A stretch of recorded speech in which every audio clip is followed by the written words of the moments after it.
In this video, we're going to go over my updated predictions for the 2024 electoral map across all 50 states. With just under 7 months, I can't believe it, remaining until the election on November 5th, a recent Real Clear Politics poll revealed a dead heat between Joe Biden and Donald Trump, both polling at 45.5%. The significance of the battleground states has never been higher, as they remain pivotal and could tilt in any given direction.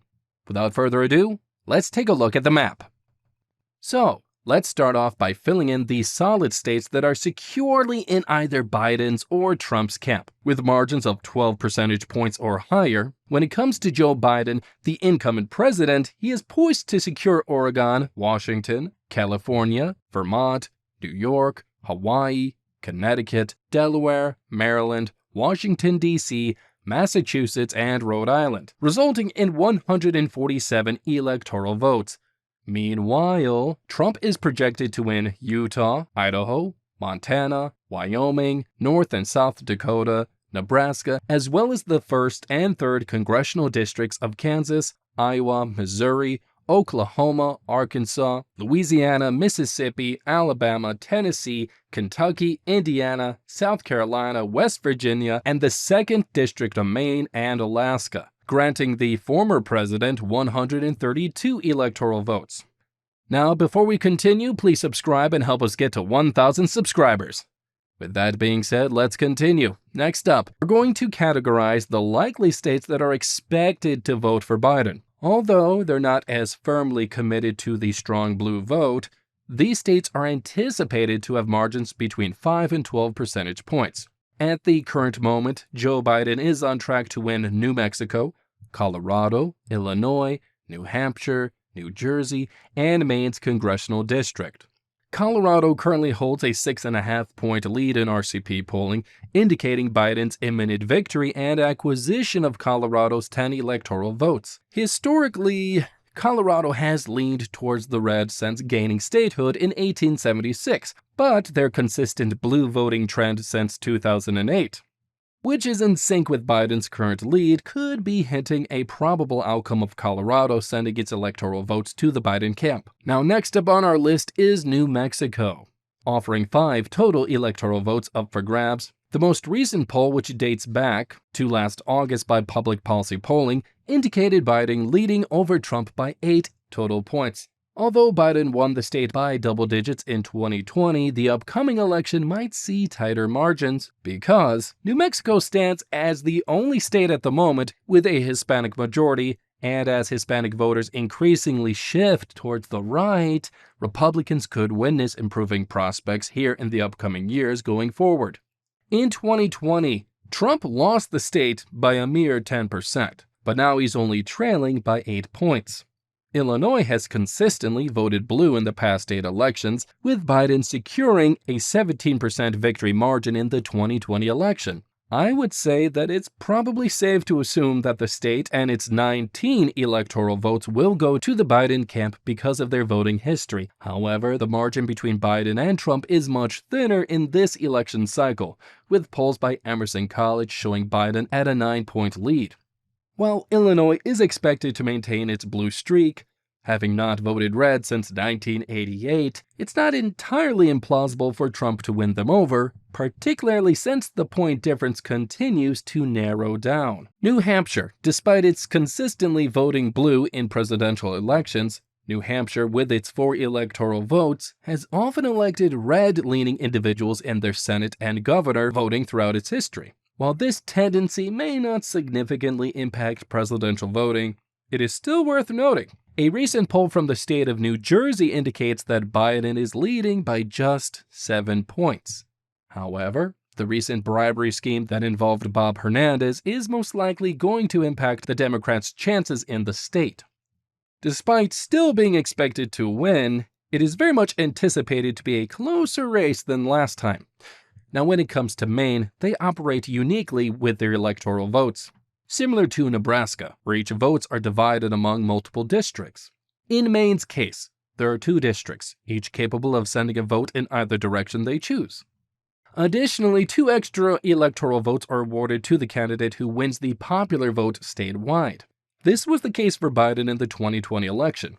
This year, Biden leads Maine's 1st congressional district by a total of 8 points. According to Pan Atlantic Research's most recent poll, however, he's facing challenges with the white vote and the race for Maine's 2nd congressional district. With that said, it's anticipated that at least one of Maine's electoral votes will go to Biden. This would bring Biden's total electoral votes to 200 so far. Now, let us move on to the states that I believe will most likely are going to vote for Trump in this election, which would be Texas, Florida, and Ohio. Texas, being the 2nd largest state in the entire nation with its 40 electoral votes at stake, currently sees Trump leading by 8.8% according to RCP polling. In the 2020 elections, Donald Trump managed to secure Texas by a margin of 5.6 points, marking the narrowest victory for a Republican in the state since 1996. Despite this, the Republican Party has consistently outperformed the Democrats by 10 points ever since 2012. Furthermore, Trump and Republicans have made substantial gains among the Hispanic residents in Texas, particularly in the Rio Grande Valley. This surge has temporarily tempered Democratic hopes of turning the traditionally Republican state of Texas into a blue state in the near and upcoming future. At the moment, Ohio is currently leaning towards a Trump victory, with a recent RCP poll that shows a 10-point lead over Biden. While voting blue in Ohio isn't completely unheard of, as Barack Obama flipped the state to blue in both 2008 and 2012 elections, Biden, though, couldn't replicate that success in 2020. With Trump's substantial current lead, I would say that it's safe to assume that Ohio will likely swing its 17 votes to Trump's way. Now, Florida, being known as the Sunshine State, immediately stands out with its 30 electoral votes that are still up for grabs between Trump and Biden. But it seems like there is noticeably less contention than seen in past elections, since the recent RCP poll showed Trump leading by 9.5 points, and because of that, I'd say it's safe to expect the state's electoral votes to go red, which brings Trump's total to 219 electoral votes so far, which is an increase of 87 votes. Now let us move forward to categorizing the states leaning towards Joe Biden, with margins ranging from 1 to 5 percentage points. Starting off with Virginia, which holds 13 electoral votes and is another pivotal battleground to watch. The margin between two candidates is closer than the 2020 election, with Biden currently leading over Trump by 4.3 points, as reported by RCP. This margin is 5.7% less than the previous election, potentially indicating a shift in votes this cycle. Now, Virginia's classification as a battleground state underscores its significance. With a significant number of votes at stake, Virginia could determine the outcome of the election for either candidate. Now, Minnesota boasts one of the most enduring blue streaks in the nation, second to only Washington, D.C. Now, current RCP polls show Joe Biden leading over Trump by a mere 2.3 points. That's not a lot. However, this margin could fluctuate if Trump manages to sway voters from the sizable 20% expected to vote for a third-party candidate. Given Minnesota's extensive history of Democratic support, one might expect Joe Biden to enjoy a more significant lead than 2.3%. While it's anticipated that Biden will secure the Minnesota vote, there's speculation that Trump could disrupt this long-standing blue voting streak. So, although Minnesota is leaning towards Biden, I have to admit there is a chance for Trump to sway them over. Now, Nebraska's 2nd congressional district emerges as a unique anomaly within the predominantly red-leaning state. This district witnessed a notable surge in support for Biden, just like we witnessed in the 2020 election when it voted blue, contrasting with the rest of Nebraska and its 2 other districts. While there are no other available polls for Nebraska's 2nd district based on its voting pattern in the previous election between Trump and Biden, I'd say that it's safe and reasonable to anticipate that one electoral vote will tilt in favor of the current president. With those 22 votes added to Biden's total, it brings him to 224 electoral votes at this point. Now, there are also several other states leaning towards Trump, which is also super important to keep an eye on since they hold the potential to significantly influence election projections. Now, while there is of course no guarantees that these states will remain red until election time, it is important to watch out for them in the lead up to the big day. Now, let me dive into some of the battleground states, starting off with Nevada. Despite Nevada's recent trend of voting blue, it's not deemed a safe state by any means for Biden, given its diverse voter base, many of whom lean red. Trump is currently leading in the state according to RCP polls, with a 3.2 margin over Biden, averaging 47.5% of the vote compared to Biden's 44.3%. Now, something interesting about Nevada's electoral behavior is its tendency to align with the winning presidential candidate, except for the 1976 and 2016 elections. This makes it undoubtedly a state to keep a close eye on. Like I said, it's not a guarantee, but they seem to lean red so far. Now let us take a look at Arizona. Trump currently leads a 4.5-point lead according to RCP polling. He previously secured Arizona in the 2016 election when he surpassed Hillary Clinton by a margin of 4.1%. However, the state's voting tendencies shifted in the 2020 election, resulting in an incredibly close race where Joe Biden narrowly won by a mere and low 0.3% of the vote.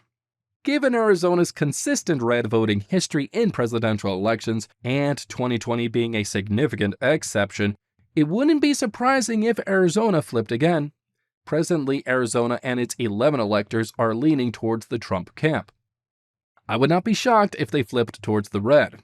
Georgia, holding a total of 16 points, is certainly another state to watch as we approach the election. Trump currently holds a lead over President Joe Biden, with RCP polling indicating a 3.8 advantage. This contrasts sharply with the 2020 election, where Biden narrowly and barely managed to sway Georgia from Trump by a razor-thin margin of 0.2% of the vote. Georgia has historically leaned towards the Republican Party in almost every recent presidential election since 1996, making Biden's 2020 victory appear as an outlier. Recent polls conducted by Emerson College and Morning Consult suggest a multi-point lead for Trump. It seems that Trump has effectively secured Georgia for a red victory, unless Biden once again manages to sway them over. Now, with all that being said, it appears that Donald Trump's tally of 295 electoral votes is going to secure a victory in the Electoral College, surpassing Joe Biden's count of 243 electoral votes. Although many of the states could sway on either side at the last moment, it seems like Trump has the upper hand. What do you think? Share your thoughts down in the comment section below.